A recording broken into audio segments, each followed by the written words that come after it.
My husband stood over me while I lay on our driveway, unable to move, and told me to stop faking it. Not, "Are you okay?"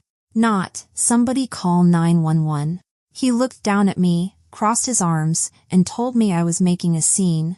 There were 14 people at that party. Not one of them came to help me.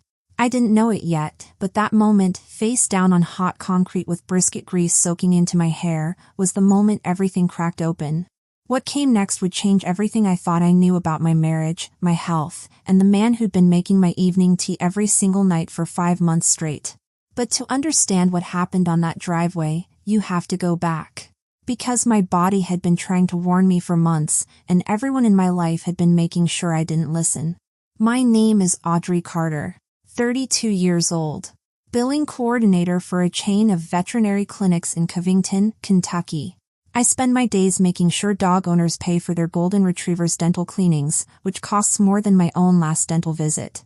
But that's a different kind of depressing. I met Nolan through a coworker named Melissa, who swore he was one of the good ones. Inventory manager at a regional auto parts distributor. Steady job, steady paycheck. The kind of guy who showed up on time and remembered your birthday. When we started dating, he was everything. Attentive, thoughtful, left little notes in my car, texted back fast, asked about my day and actually listened. My grandmother would have called him a keeper. We got married after 14 months. Quick, I know. But when you're 28 and someone makes you feel like the only person in the room, you stop counting months and start counting reasons to say yes. The shift didn't happen overnight. It never does with people like Nolan. Slow. Invisible. By the time you notice, the damage is already done. His mother, Marlene, went from involved parent to permanent fixture. She had a key to our house and used it whenever she felt like it. I'd come home from work to find her rearranging my kitchen cabinets because the flow wasn't logical. She critiqued my cooking, my cleaning, the way I folded towels. Apparently I'd been doing it wrong for 32 years and nobody told me. Nolan's response, every single time, "That's just how she is. She means well. Don't make it a thing, Audrey." So I didn't. For 4 years, I made absolutely nothing a thing. And that's the problem with being the person who keeps the peace. Eventually, people stop noticing you're in the room at all. Then came the money. 2 years in, Nolan suggested we combine accounts. We're a team. It's simpler. I make $42,600 a year, real money I earned processing invoices and arguing with pet insurance companies. And yet there was never enough left over. I brought it up once.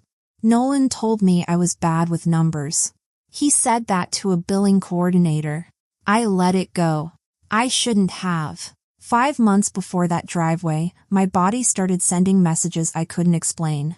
Month 1, tingling in my feet every night after work. Like static under the skin. Nolan said I was sitting wrong at my desk. Month 2, fatigue that hit like a wall. I'd come home and sleep straight through until dinner. I started making mistakes on invoices. Me, the woman who hadn't miscoded a single claim in 3 years. Marlene heard about it and told Nolan that young women these days had no stamina. This from a woman who retired early because supervising a school cafeteria was too hard on her knees.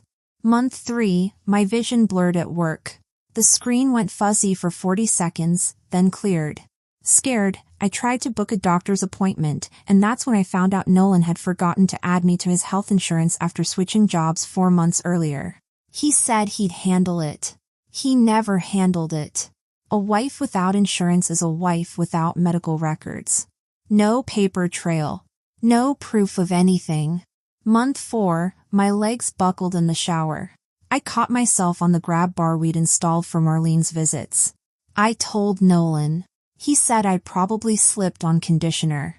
I started keeping a flashlight by the bed in case my legs gave out at night. Sounds paranoid until it saves you from splitting your head open on a nightstand at 2 in the morning. Month 5, the numbness spread past my ankles. My feet felt like they belonged to someone else. I finally stopped waiting for Nolan and made my own appointment. Paid $285 cash from a small emergency account at a separate credit union. $2,100 that nobody knew about. My grandmother told me when I was 19 every woman should have money that belongs to her alone, in a place nobody else can touch. I never appreciated that advice more than the day I handed that cash to the receptionist. The doctor ordered blood work. The results weren't back yet when everything fell apart. Now here's the detail that haunts me most. For 5 months, every single evening, Nolan made me herbal tea before bed. Chamomile. About 5 months in, it started tasting slightly different. Not bad, just off. A faint bitterness that wasn't there before. I mentioned it to Nolan. He said he'd switched brands because the old one went up in price. Made sense. I shrugged it off. But here's the thing. Nolan forgot our anniversary 2 years in a row. Couldn't remember to buy milk unless I texted him milk in all capitals. This was a man who ran on autopilot. And yet, for 5 straight months, he never once forgot my evening tea. He brought it every night. Set it on the nightstand. Sometimes kissed my forehead. I thought it was sweet. A small, consistent act of love from a man who wasn't always good at the big ones. I thought it was his love language. I had no idea. The day everything collapsed was a Saturday in June. Nolan's 35th birthday. Marlene had spent 3 days turning our modest ranch on Dorsey Avenue into what I can only describe as a Pinterest board for a man who once told me his ideal birthday was a steak and nobody talking to him. Streamers. A banner. A cake shaped like a football, which made no sense because Nolan's sport was bowling. But Marlene had her vision, and questioning it was something you simply did not do. I was carrying a platter of smoked brisket across the driveway when my legs just quit. No warning. No stumble. They switched off like someone pulled a plug. I went down hard. The platter hit first, then my knees, then my face. Hot concrete. Brisket grease soaking into my blouse. And I could not move my legs. I tried to wiggle my toes. Got nothing. Absolute zero below my hips. Terror is not a big enough word for what that feels like. Nolan was at the grill when he heard the crash. He walked over, didn't run, walked, looked down at me, and the first thing out of his mouth was not, "Are you okay?" It was, "Seriously, Audrey." He told me to get up. Said I was making a scene. When I told him I couldn't feel my legs, his face showed annoyance. Like I'd spilled something on his good shirt. One of his coworkers, a tall guy in a Bengals jersey, took a step toward me. Basic human instinct. Nolan waved him off without even looking. "She does this. Give her a minute." The guy stopped. Stepped back. 14 people. Not one of them came. That's what months of deliberate gaslighting buys you. Nolan had been telling everyone I'd become obsessed with being sick, anxious, fragile, honestly worried about her, like mentally. So convincing that my own sister Paige had called and gently asked if I was doing okay, like, in my head. My own sister bought it. Marlene marched over and announced loud enough for the neighbors that I was pulling a stunt to ruin her son's special day. She said I always had to make everything about myself. She spent 3 days planning that party. Couldn't spare 3 seconds to consider that her daughter-in-law was lying on concrete unable to move, because she already knew exactly why I couldn't. Nolan walked back to the grill. Marlene followed. The music kept playing. I lay there alone and thought, for about 90 seconds, that this was how my story ended. Face down. Invisible. Surrounded by people who had decided, ahead of time, that I wasn't worth believing. Then I heard a siren. Someone had called 911. To this day I don't know who. But that sound cutting through the music and laughter was the only thing telling me I wasn't completely alone. The ambulance pulled up at 4:47 p.m., I know because I could see Nolan's oversized backyard clock from where I lay on the concrete. The paramedic who stepped out had short brown hair and the kind of calm that only comes from years of walking into other people's worst moments. Her name tag read Mercer. Clara Mercer. She read that scene the way a mechanic reads an engine, by what didn't sound right. Clara ran the standard neuro checks. Pinprick on both legs, zero sensation below my hips. Rubber hammer to my knees, no reflex at all. Not reduced. Nothing. Her documentation kept getting longer than a standard intake required. She asked questions. When did the symptoms start? 5 months ago. Any medications? No, I don't even have insurance right now. Any changes in diet or routine? I mentioned the tea, the brand switch, the taste change, the fact that Nolan made it every single night. Clara didn't react. No dramatic pause. She just wrote it down. But I noticed her pen slow for a second on the word tea. And then she underlined something I couldn't read from my angle on the ground. Nolan was hovering, arms crossed, talking to Clara, not to me.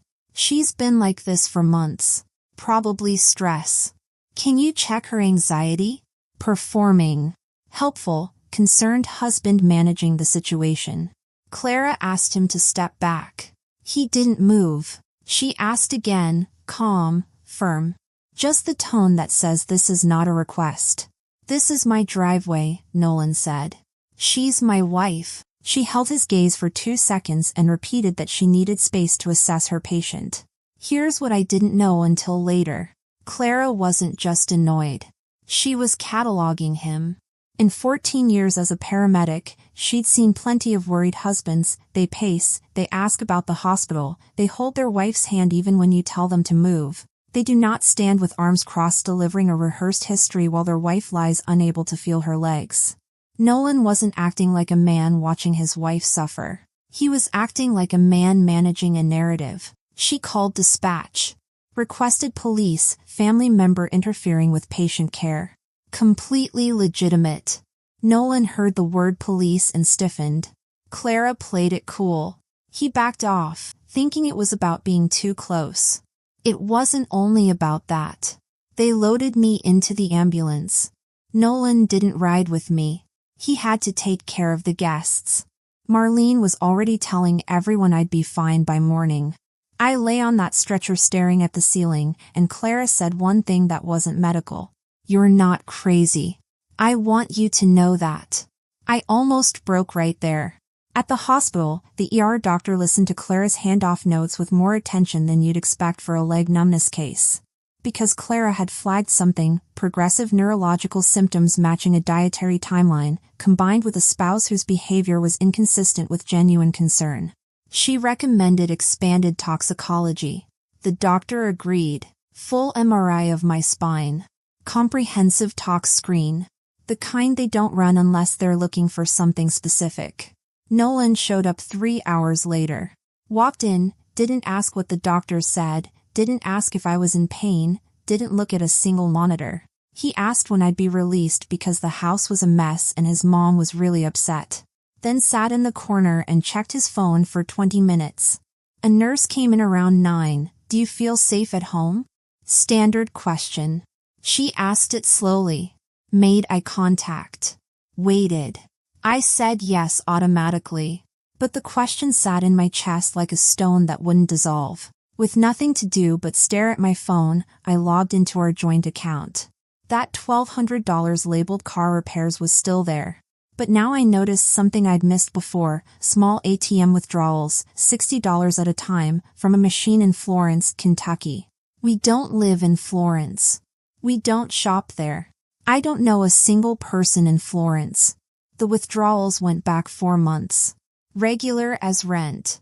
I didn't sleep that night. Around 6 in the morning, the door opened. The doctor walked in, and behind him, 2 people I'd never seen. A hospital patient advocate. And a woman in a dark blazer with a badge on her belt. The doctor pulled a chair close to my bed and sat down. Doctors don't pull chairs up for good news. The woman with the badge was Detective Iris Holt. Kenton County PD, mid-40s. No nonsense. The kind of face that hadn't looked surprised in decades. The doctor spoke first. The MRI showed progressive damage to my peripheral nervous system, demyelination of the nerve fibers. The protective coating around my nerves was being stripped away. Not MS. Not Guillain-Barré. Not any autoimmune condition. The pattern was chemical. Something had been destroying my nerves from the inside for months. Then came the toxicology. They found methylene chloride in my blood. If you don't know what that is, I didn't either. It's an industrial solvent. Paint stripper. Degreaser. The kind of chemical found in warehouses and auto parts facilities. The kind an inventory manager would have access to every single day.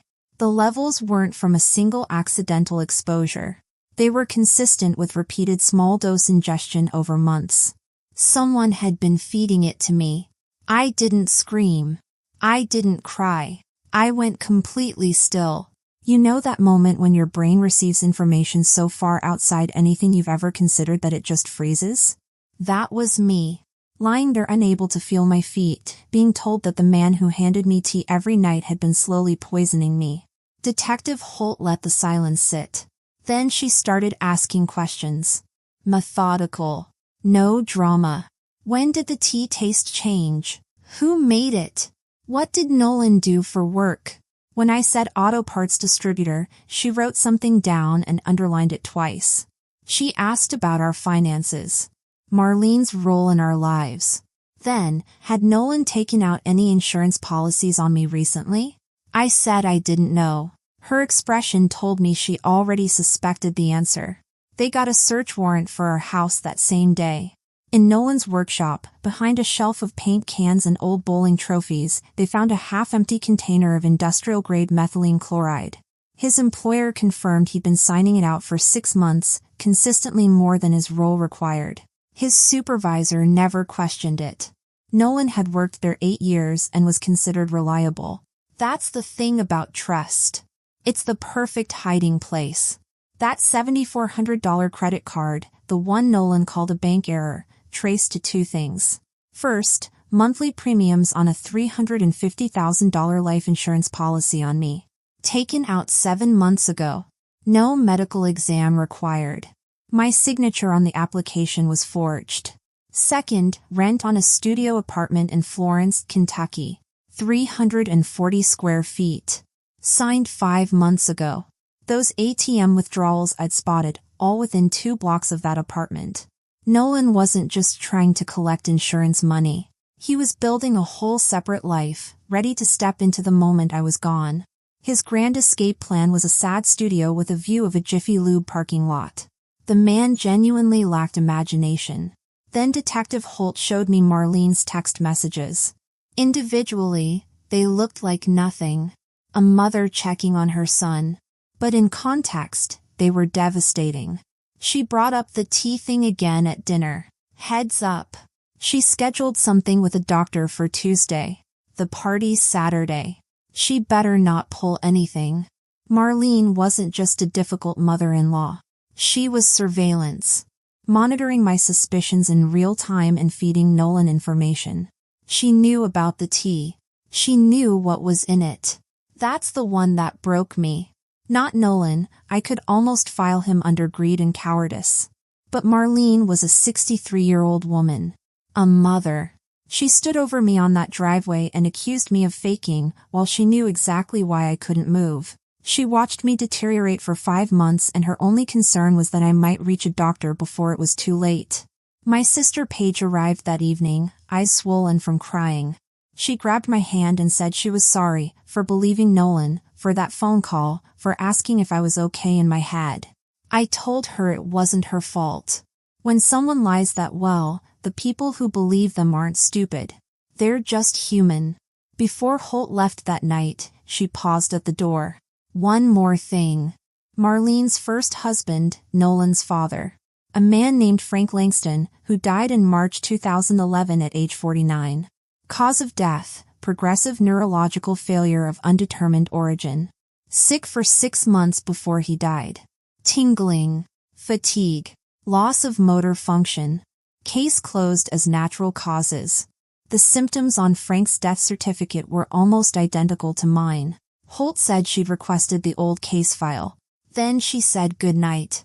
I lay in the dark and let the full weight of that land. If Marlene had done this before, she didn't just help Nolan. She taught him. The tea. The microdoses.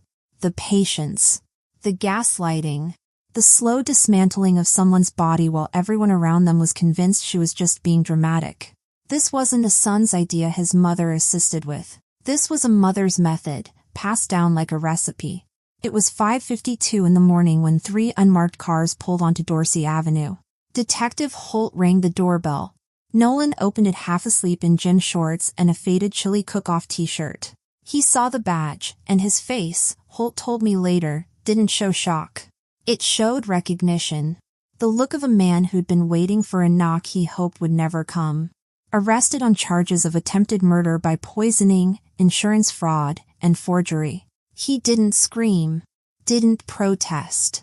Went quiet. Holt told me the ones who planned it usually go silent. It's the innocent ones who yell. Nolan said exactly 4 words. I want a lawyer. Not, I didn't do it. Not, this is a mistake. He asked for a lawyer the way a man asks for a life jacket when the boat is already underwater. 12 minutes later, officers arrived at Marlene's house. She opened the door in a bathrobe, saw the badges, and tried to close it. An officer put his foot in the gap. Unlike her son, Marlene did yell. Said it was a mistake. Said Nolan would never do this. Her neighbor Dorothy, who walked her terrier every morning at 6, witnessed the whole thing. The same neighbor Marlene had spent a decade bragging to about what a devoted, wonderful son Nolan was. No cameras. No reporters. No dramatic courtroom scene. Just badges, handcuffs, and 2 people who thought they'd never get caught, put into the backs of separate cars on a quiet Tuesday morning. That's how justice actually works. It's not dramatic. It's early. And it's permanent. In custody, things fell apart fast. They'd hired the same attorney. Within a week, he dropped them both. Their defenses directly contradicted each other. Nolan's angle, my mother pressured me. Marlene's angle, I had no idea. Those 2 stories cannot both be true. Now they each needed separate, cheaper lawyers because all assets had been frozen. Nolan was denied bail. Marlene's was set at $500,000. She couldn't post it. They sat in separate facilities 12 minutes apart, unable to contact each other. The DA authorized a full reinvestigation into Frank's 2011 death. Potential exhumation was filed for. Marlene's attorney advised her to cooperate. She refused, insisted she knew nothing about the tea. The text messages on her phone told a different story. With the poisoning stopped, my body started fighting back. The neurologist was straight with me. Peripheral nerves regenerate slowly, about an inch per month. Some damage might be permanent. I might always have some numbness in my feet. I told her I could live with that. I was alive, which was more than Nolan had planned for. 3 weeks in, I stood up for the first time. 4 steps down the hospital corridor. Paige beside me, holding my arm, crying again, the good kind this time. 4 steps doesn't sound like much. But when the last time you were on your feet, you were collapsing on a driveway while your husband told you to stop faking it, 4 steps feels like crossing a finish line.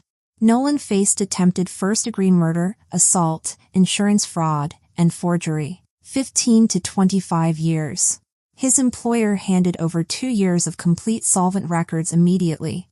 The $350,000 policy was voided. My divorce attorney filed for emergency dissolution and full asset seizure. Under Kentucky law, when a spouse commits a felony against you, the court doesn't split things down the middle. It splits them in your direction. Total assets recovered, roughly $187,000, including house equity. Not a fortune. But every single dollar was mine. I sold the house. I didn't want to live on a street where I'd been face down on the driveway while 14 people watched and did nothing. I found a small apartment in Newport, Kentucky.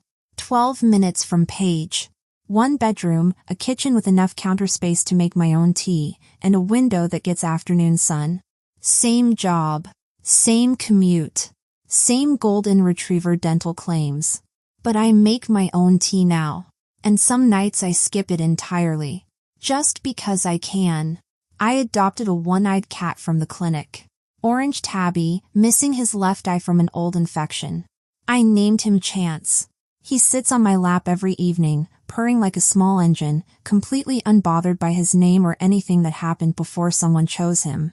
Sometimes the people who scream at you to stand up are the exact same people who put you on the ground. And sometimes you have to fall all the way down before you finally see who's really standing over you. I see clearly now. Thanks for listening, and if this story moved you, share it with someone who needs to hear it, and don't forget to comment and subscribe for more stories about survival, truth, and the strength it takes to start over. The most dangerous poison isn't the one you can taste, it's the one handed to you by someone you trust.